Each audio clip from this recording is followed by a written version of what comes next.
O entendimento da identidade de Jesus como Messias, o Rei dos Judeus, não apenas reflete sua figura central na fé cristã, mas também revela as complexas interações entre as culturas judaica e romana na época em que Jesus viveu.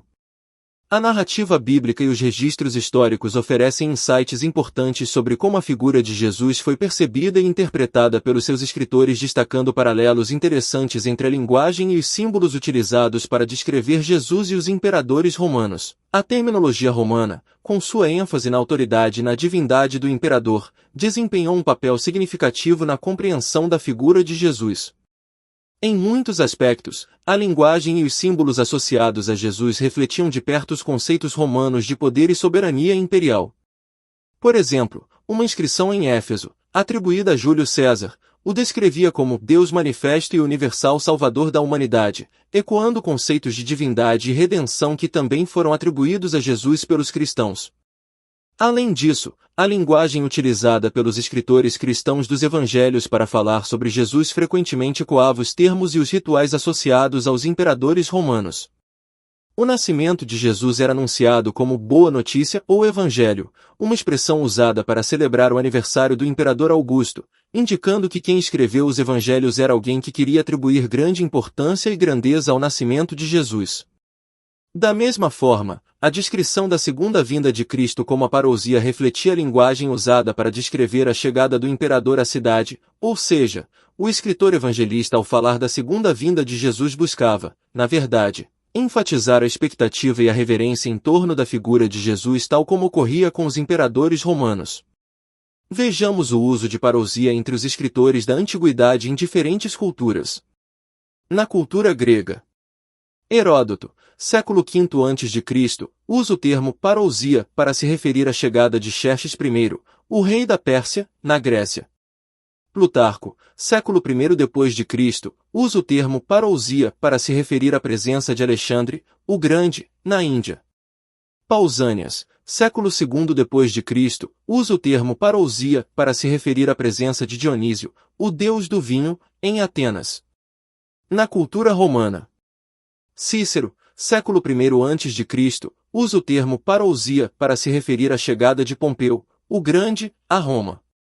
Tácito, século I d.C., usa o termo parousia para se referir à chegada de Vespasiano, o imperador romano, a Alexandria.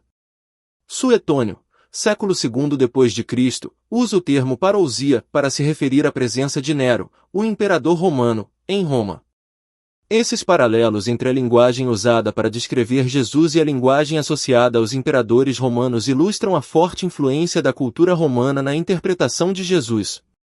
A identificação de Jesus como o Messias, o Rei dos Judeus, não apenas tinha raízes profundas na tradição judaica, mas também refletia as expectativas messiânicas e as aspirações políticas de seu tempo.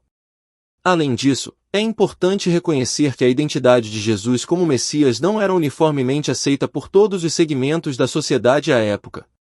Enquanto alguns reconheciam e celebravam sua figura messiânica, outros o viam como um mero judeu. Portanto, a interpretação de Jesus como Rei dos Judeus era tanto uma fonte de inspiração e esperança para seus seguidores quanto uma fonte de controvérsia e conflito com as autoridades romanas e judaicas, pelo menos dentro das narrativas.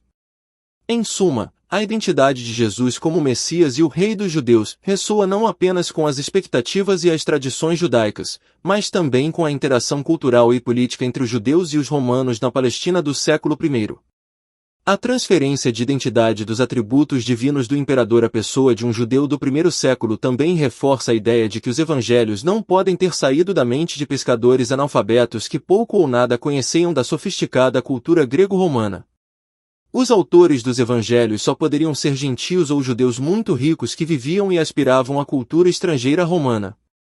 Quando os persas conquistaram a Babilônia e libertaram os judeus da elite que estavam por lá, esses voltaram à sua terra e reinterpretaram seus escritos à luz dos eventos históricos que eles haviam vivenciado. Esses judeus reinterpretaram seus contos e passaram a dizer que Ciro, o Grande, um persa que adorava o deus Ahura Mazda, seria o Messias que eles aguardavam. Tudo indica que quando o poderoso Império Romano conquistam a nação judaica, esses judeus novamente da elite ou judeus helenizados reinterpretaram seus escritos e revestiram um judeu pescador de atributos que eram próprios de imperadores romanos.